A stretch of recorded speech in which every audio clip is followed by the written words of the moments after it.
Assalamu alaikum wa rahmatullahi wa barakatuh. Gowe na chekumide ku Salam TV olutimbe gaggadde nkwebaza nkweyanzirira ddala okuba nti ofuna akadde n'otulawo mu ddiiro n'ogamba leero kandabe Salam TV program obutonde bw'essi musango n'olaba nze kennyini Ibrahim Baagala aliwo nange nkugamba mbeerawo nnyo nga nkutuusako programu eno ate nga nkutuusako n'abantu ab'enjawulo b'osobola okuba ng'olaba naye n'ofunamu ekyokuyiga n'ogamba kuchenina kantandikirawo nange nkoleki nange mbeere nga ngabako njagala kutegeeza era kano kalangu kankayiseewo nti ennaku z'omwezi 25 omwezi ogw'omukaaga guno gwennyini gwe tulimu omwaka guno gwennyini tugenda beera wali Kasozi Kibuli mu madda ga Nuuhu Kyabasinga Mbogo omusajja oyo yalwanirira obusiraamu omusajja oyo yakola buli kimu okubanga obusiraamu buno bwe tulimu tubweyagaliramu obweddembe yakola kyamanyi okubanga abututuusako so ennaku z'omwezi 25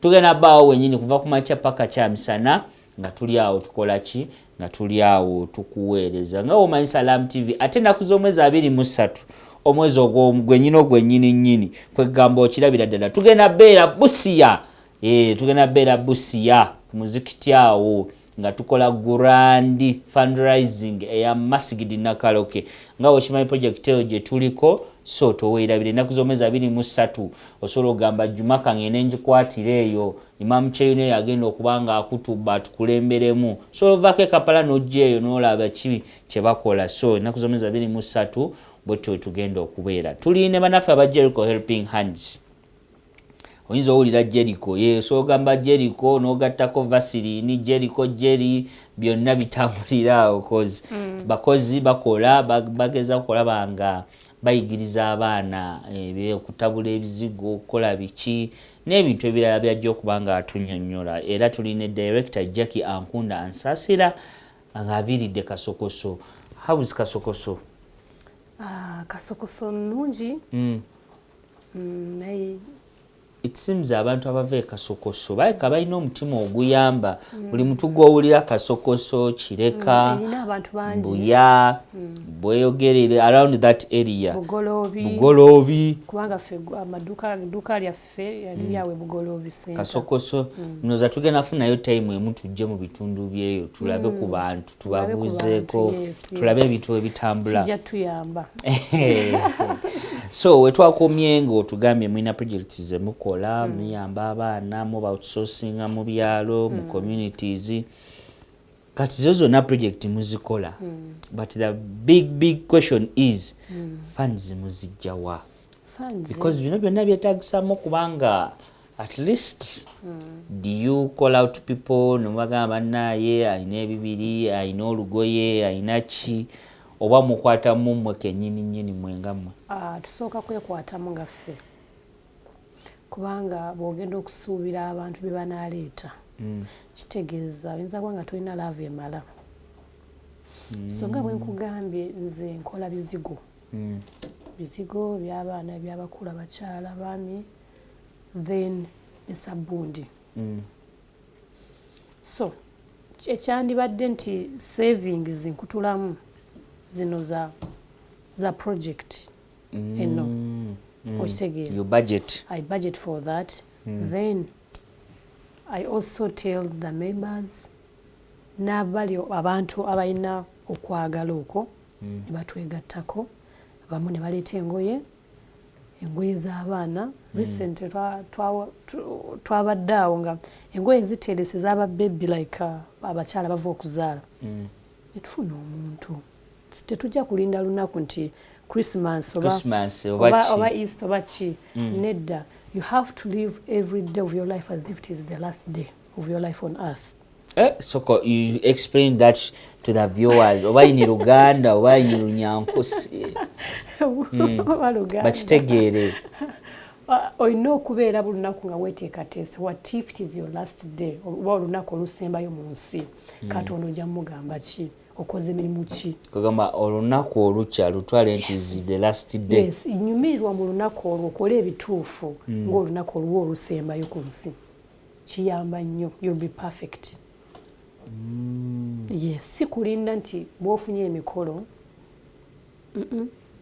tandikira mu nnyumba yo bw'oba otandise kuyamba oba ekintu kikulimu kutandika n'omukozi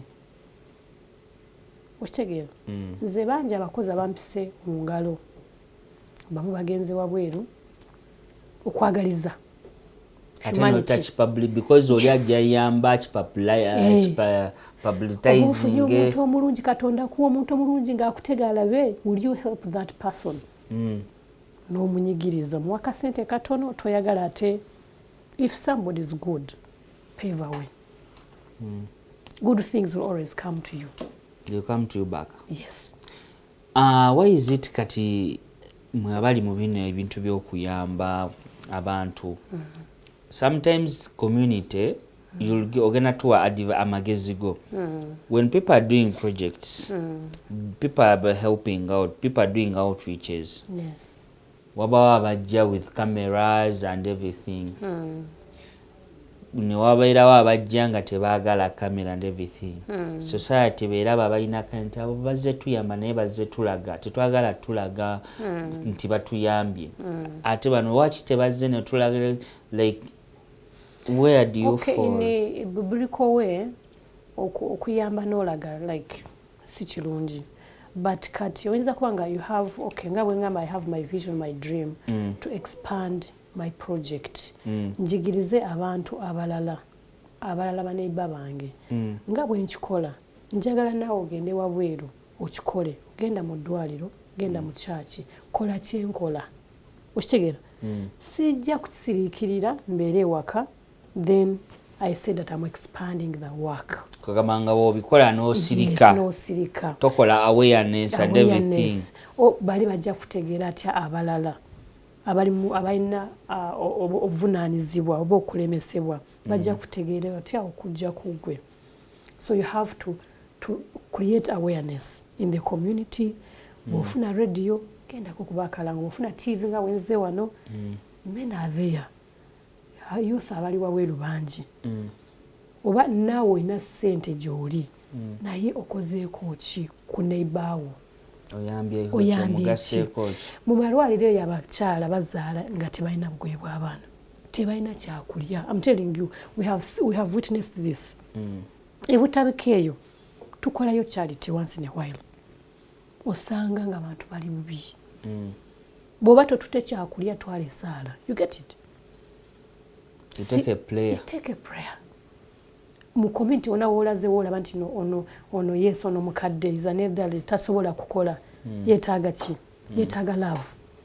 Yetaaga okwambaza, yetaaga emmere for that day. You get it? Ono youth ayina emikono ayina ideas. They need to change their mindset. Kumuyamba, counseling, teaching, n'okukyusa n'okumulaga nti ekyo ky'owerabamu si ky'oli. You can be someone. Yes. Let's talk about the challenges you have faced. Yeah.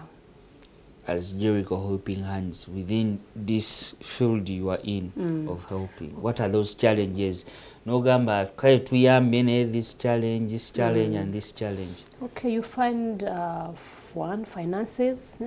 Ngolaba of course biwetaaga okukola toyinza bikola mulundi gumu. It delays you sente. Challenges ndaze tusanze for example nga abaana mulimu abaana yokasokosa bafiirwa abazadde baabwe because of COVID. Tubeera n'abaana abalala bali side z'entebe ng'olaba nga they need fees. Some of them batuuse mu candidate classes ng'olaba nga economic olaba eri wansi toyinza kukikuba mulundi gumu. Like you have to go through it. We find it challenging. Yes.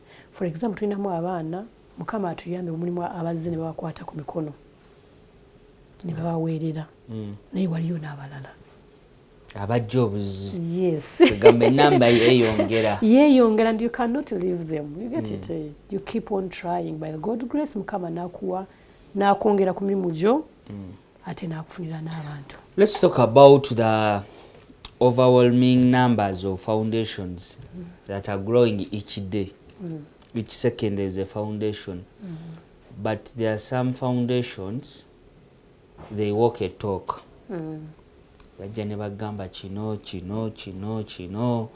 But at the end of the day when you look at what they do, at times it leads to the leaders ne batandika abantu abo temubeesiga abantu abo bakola biki what is your say about it nti waliwo abajja ne beerimbika mulimu guno gwe mukola nga naffe we are journalists but there abajja ne beerimbika nze gundi naakola ebintu at the end of the day omuntu oli gwakoze ekintu nablaminga gwe so nga tetokimanyi we take an example Jericho Helping Hands muyambye mulolaze nti muyamba muli organized mu society and everything but there are those abamanipulating ekintu kyammwe bagamba tuzobayamba naye mutuwe ku ssente bwe ziti mutukole bwe muti ekintu ekyo gwenga gwe director kati gwe nfunye mugenda kisalira magezi ki oba okyogerako ki of course tulina okubeera n'amagezi one Katonda alina okuwa amagezi abantu b'ensi you cannot finish them oli ajja na target naye whenever you're doing something genuine you cannot fall into that trap Otegera bobera mwegendesereza like mwegendereza yes mwegendereza like waliwo favor Katonda ja kuteekako n'obukuumi bwe kubanga oli musajja musabi oli musajja musiraamu I think ekiro osaba ku makya osaba so first in Jericho ekituyambye Katonda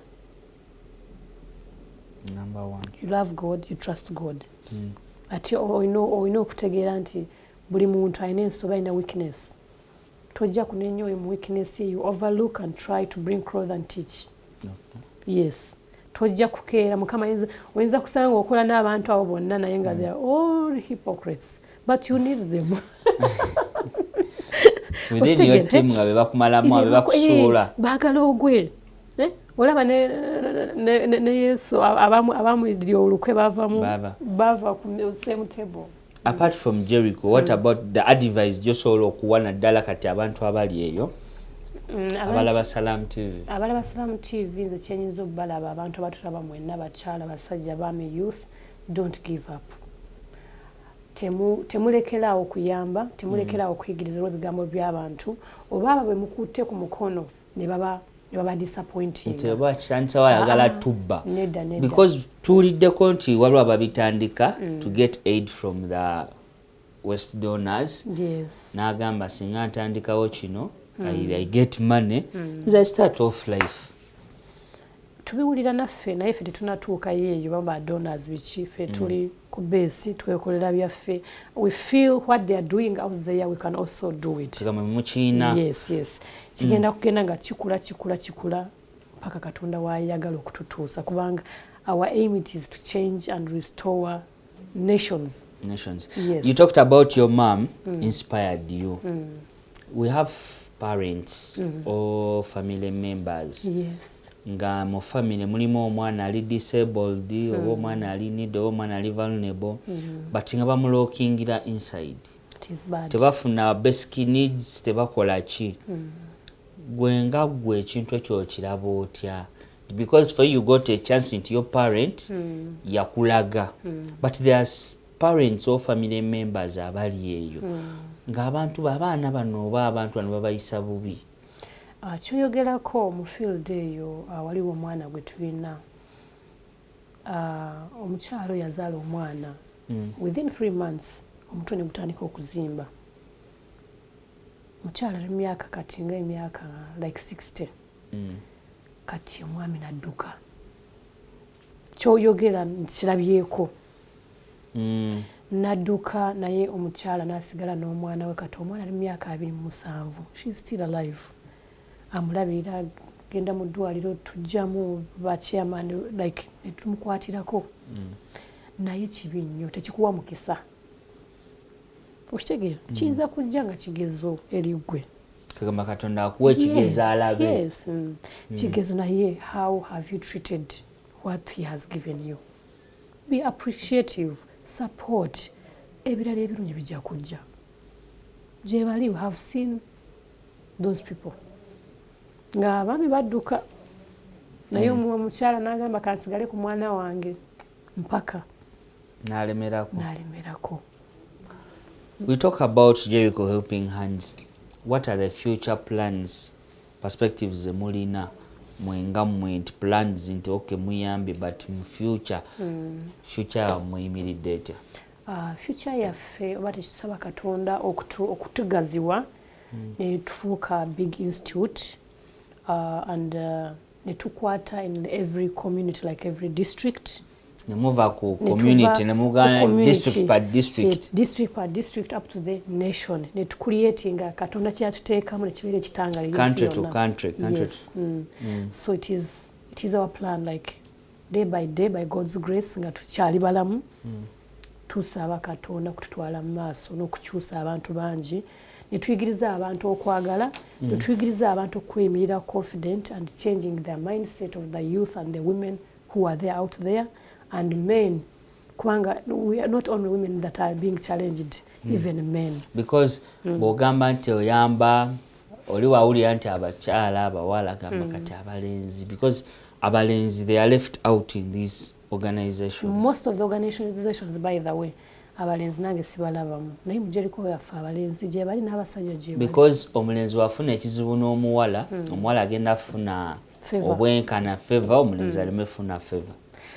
Ekimu ekireetedde abantu okubeera abanaku, they are voiceless.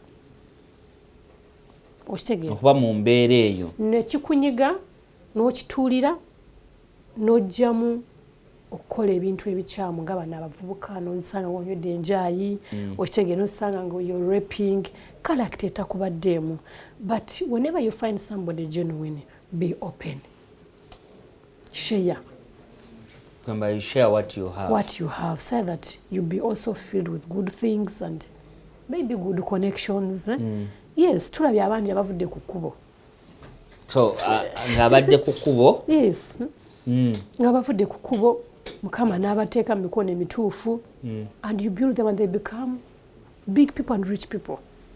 Ne baba nga bakyuka ne bafuuka. Bakyuka, bakyusa abalala. Abantu ab'obuvunaanyizibwa. Yes. Okay.